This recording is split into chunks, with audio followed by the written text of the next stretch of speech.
A few weeks ago, I posted my review of the 2019 10.2-inch iPad. To sum it up, I think the iPad is fine.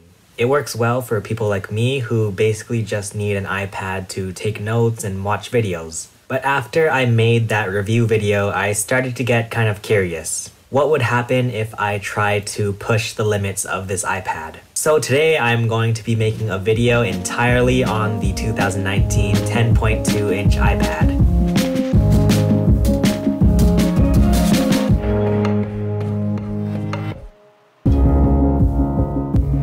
What is up guys, my name is Chase and what you are watching right now is all made only using the iPad.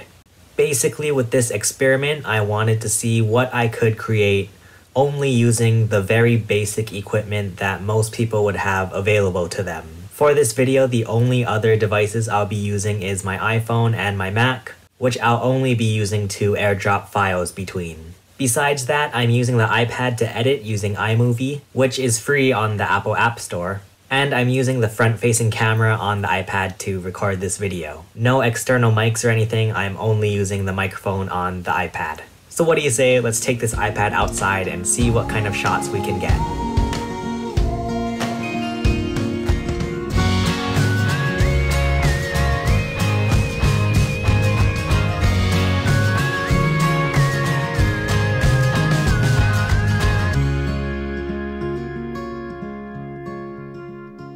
The main message I wanted to make with this video is that whether you have an Apple device, a Samsung, or a Google Pixel, you have all of the tools you need to make a video.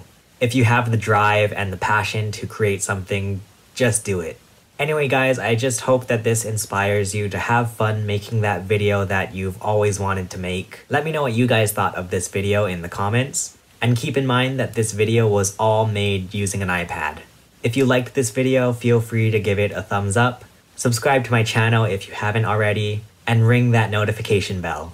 For now, my name is Chase and I will see you guys again soon. Bye.